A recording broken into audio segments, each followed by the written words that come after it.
I think Dallas has got a lot of pressure on them, man. I've been thinking about. That sucks. Well, let's celebrate the return after taking a week off. I've been wrong before is back, but we're not going to celebrate too hard and get any penalties. No part of our bodies on the ground, Jared Allen. You know, according to Carl Johnson, the vice president of officials, that's a 15-yard penalty and a possible fine for Allen roping the calf going to the because his knee's on the ground. You know. I don't know why they're picking on him. That was last week. Well, they gave him a warning. Mm-hmm. No, but there was a fine last week. Yeah, but speaking of fines, Chuck Cecil, he don't even make $100,000 in a year. Well, I don't know. He got $40,000. He got popped for. He got popped for $20,000 last year. You know, he might want to zip it and clip it before he gets any more fines. Yeah, he's got a reputation too of being a dirty player when he played in the league. Yeah, and they're gonna now let's talk about the Titans. Yeah, they're gonna be watching the Titans. They're gonna be like the new Raiders, getting penalties every 5 minutes. But welcome back. I'm the commission. I've been wrong before. I'm Swamizi, and I've been wrong before. You gotta tell me, are you PO'd about T.O.? Swamizi dropped T.O. in the fantasy league, and he went to work. 20-something fantasy points on. But they lost. They lost to Cleveland. Gave Cleveland their first win. Cleveland beat them 23-20. You know, and I picked up Peyton Hills, so that was good for me. Cleveland running back tore him up. Did you get a victory this week? No. I don't think I did. I got the 4th highest points in the league and no wins. So that's fantasy for you. Yeah. But you know, I mean, that's a nightmare. Hills had 27 attempts with over 100 yards and a touchdown, and your boy T.O. had a touchdown, but what do you have? 220-something yards. Palmer had 371 yards total, so. He might have had over around 150. Yeah, you know, but that was a divisional lineup there. You know, and Cincinnati, I think you picked them to win that division, and they gave one up to Cleveland in their own division. They were sitting pretty too, man. Yeah, they were sitting pretty.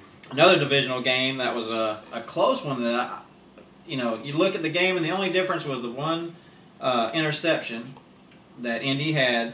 Indy lost to Jacksonville, 31-28, with Scobie's 59-yard field goal. And that's placing it on the 47 of the other half of the field. No, on your half. Golly. You know, that puts Indy at the bottom of the AFC South. So they're in big trouble too because they lost 2 of their DBs. People are saying they've lost their heart, which I don't agree with. I think it's more like you say that their defense is in trouble. Defense is in big trouble. Because Manning's putting the points up. Manning and that offense can still score. It's not about the offensive heart. It's not about him just being a robot. It's about their defense lacking. They can't stop something. They just lost Bullet and their 2 defensive backs. They're having to get the San Francisco guy that they released. I forgot his name. Probably to fill in for them. They're going to be hurting. Teams are going to be scoring like 40 points on them. Yeah. You know, and talk about 40 points being scored on somebody. Mm-hmm. New England put a hurt to Miami last night, 41-14, and I went to bed. Miami was winning that game. Well, all I can say is Brady was on the sideline watching the butt whoop. Yeah, 21 points came off of 109 kickoff return by Tate, a blocked punt, and a blocked field goal that were both returns for touchdowns. So that's 3 touchdowns, non-offensive.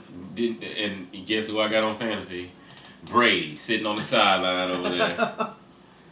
And Moss missed a touchdown too. Yeah. That he should have called. The Patriots are going to be there. Yeah. But the Jets, ugh. The Jets are coming up Monday night. They've got Minnesota. Favre's back on Monday Night Football. They're in New York. You know, so New York's going to give up 4 points in that game.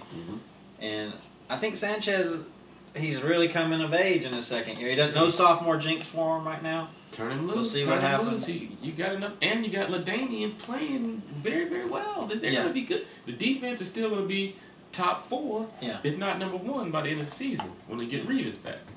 Well, I mean, the Jets are looking good, and they're in the lead, or they're leading that division. They got a win over New England, so we talking about a Jets Steelers divisional championship. Steelers.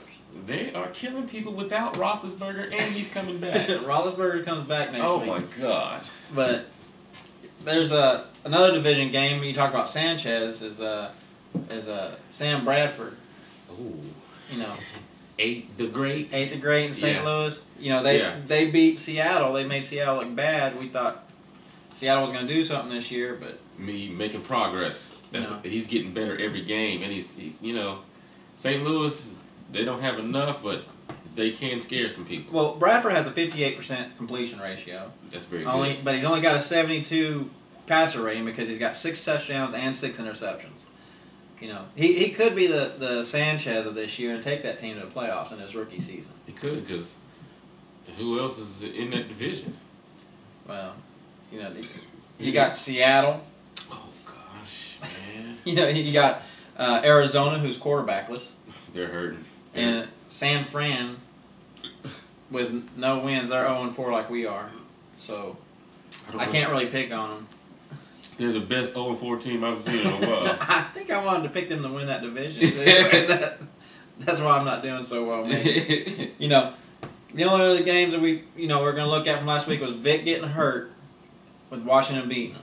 You know, two things. He's got some, they're saying strained cartilage in his chest out, what, 2 to 4? 2 to 4 weeks. 2 to 4 weeks. And, you know, the Cowboys got to love that. But McNabb is, you know, that's good for him. I'm glad he won. I think it was nice the ovation he got returning to Philly. You know, it was good for him. And now we're going to see how, you know, Cobb might be a good quarterback, but Vic disguised the holes in that offensive line. Yeah. And now Cobb's going to have to And make a move. He's going to have to do more than stand in that pocket. yeah, when Cobb came in, he just looked, you know, average to me. Really, you know, I want to see what they see in Cobb. I want to see that come out because I just don't believe it. Yeah. Well, right now McNabb's got Washington leading that division, the NFC East. Yeah. So right now, is Philly wishing they had McNabb back, or are they happy? I think they're happy. They were a little hard on McNabb.